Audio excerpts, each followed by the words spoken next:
Good morning and welcome to Saturday, July the 31st today. Our last day with John Stott, looking at some of the things Paul had to say to the churches while he himself was under arrest, while he himself was in jail. The suggested reading today is Colossians chapter 3, verses 11 through 14, and the lead-in verse for today is Colossians 3 and verse 1. Since then you have been raised up with Christ, set your hearts on things above, where Christ is seated at the right hand of God. In other words, keep seeking the things that are of Christ. Colossians 3 is a set passage for Easter Day. It illustrates the vital union between theology and ethics, and in particular that we must know who we are before we can be who we are. It's a good one to pause and roll that around in our heads. We must know who we are before we can be who we are. Paul's exhortation to Christian behavior is based on his exposition of Christian identity. The exhortation is, quote, set your hearts on things above, unquote. And the exposition is that we have died and risen with Christ. So who are we? Paul refers in succession to the four major events in the saving career of Jesus, namely his death, resurrection, exaltation, and parousia, his return. At the same time, he writes of these events not only as happening to Christ, but also as being shared by us. 4 times he uses the little Greek word sun, S-U-N, meaning together with. You died with Christ, chapter 2, verse 20.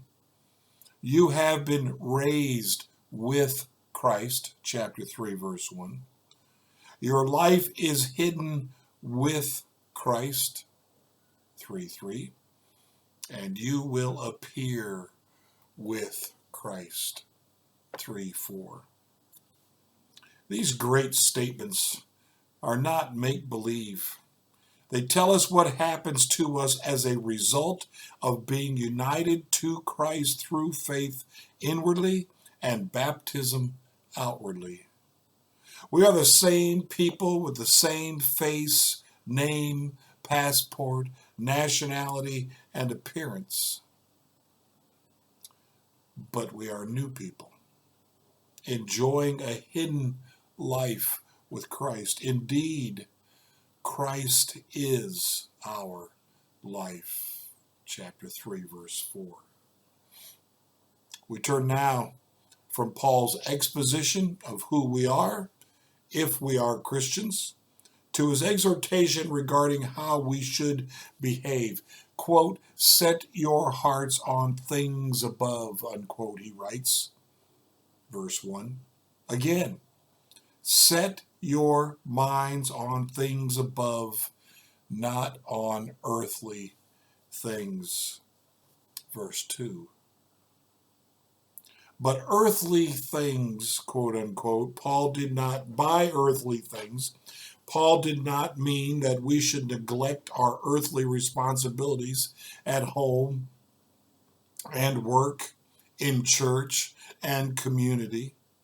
For he goes on to lay down the duties of husbands and wives, children and parents, slaves and masters. No, the idea of earthly things is repeated in verse 5, where it refers to greed and immorality, slander, anger, malice, and other sins. These we are to put to death. We need to keep talking to ourselves and reminding ourselves of who we are. Only then will we behave accordingly. Set your hearts on things above. That's the battle. It's a battle for the heart, battle for the mind. What are the priorities? What are the passions? What are the pursuits? What is it that we hold most valuable in our lives that we give ourselves to? Paul says it's Christ. No ifs, ands, or buts about it. The most important reality for us in our lives is that we have been, by faith, raised up with Christ, seated where he's seated, the right hand of the Father.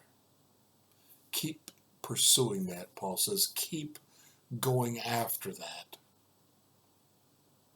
For anything else is of no value. Anything else that we pursue, we will twist it. We will distort it somehow because we're pursuing it and not Christ. That's where the joy is. That's where life is to be lived. Pursue Christ. Pursue the things above. Do that today.